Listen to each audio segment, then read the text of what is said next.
V Izoli je še vedno, pravzaprav vse bolj, aktualna razprava o novem kulturnem centru. Za misli o velikem istrskem kulturnem centru je botrovala prijava za Evropsko prestolnico kulture, ki pa je padla v vodo. Projekt je bil namreč podeljen Novi Gorici in Gorici.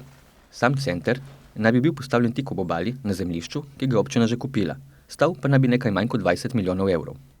Naziva naj Evropske prestolnice kulture torej ni dobil Piran. Vlada pa je od obljubljenih 7,1 milijona sredstev sofinanciranje znižala na nekaj čez 800 tisoč evrov.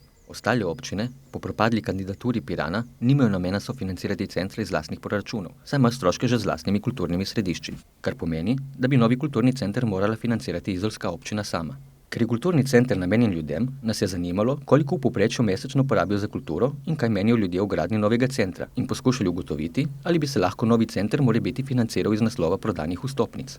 Jaz se stalno ukvarjam s tem, ker jaz brez tega bi težko šel. Po mojem precej zato, ker rabim dosti stvari, če se udeležujem bilo kaj koncertov ali kako bi rekel, gledaliških predstav ali pa kakorkoli obiskovanja teh galerij in tako naprej, porabim precej, 50 evrov sigurno, jaz si ne privoščim dosti, zato ker pač sem na sociali in tako naprej, se potrudim zato, ker potrebujem za sebe to kulturo in zato se potrudim tudi nekaj dati. Za kulturo, če govorimo konkretno finančno, med 50 in 100 evrov, časovno in napora pa kar precej več. Glejte, včasih je bilo malo več, zdaj ne, sigurno, čez 200 sigurno ne. Kakšno knjigo, če si privoščim, to je malo večji izdatek, drugače kakšne abonmaje ali kakšne predstave in to je to.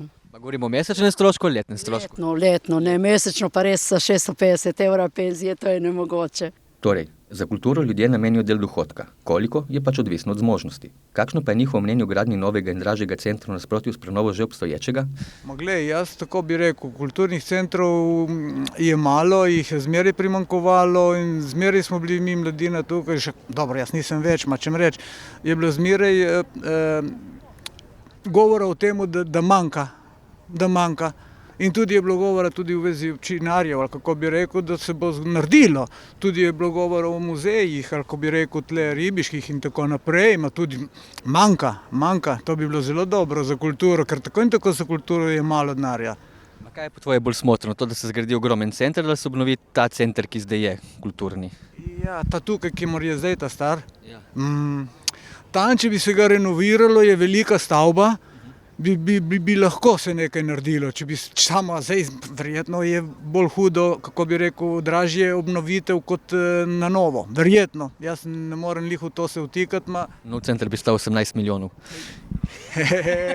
Je velika cifra, zato sem rekel. Izola rabi neko novost, zdaj to je lahko imenovano kulturni center, lahko kulturni dom, ampak zagotovo nekaj novega, da se dokaže, da kulturi, mislim, da je mar za kulturo. Kar se tiče pa financ, najbrž več, ko se nameni, boljše je oziroma več se dobi, ampak jaz mislim, da prvi korak je potrditi neko cifro, najbrž mora biti v milijonih, da se začnejo koraki v to smer, tudi glede lokacije, nima veze. Izola rabi nekaj novega. Glejte, jaz rečem, da bi bilo prav, da naredijo kar večina. Mislim, da bi bil res prav referendum in da se večina odloči o tem. Ampak že, ker poznam, ker v Izoli sem že 40 let in toliko, mislim, da bi bilo zdaj boljše obnoviti, ker mislim, da je to vseeno naša dediščina in to, da bi bili ljudje več pristno, ne? Kot nisem za take neke stvari, razmetavanje, potem da stoji prazno.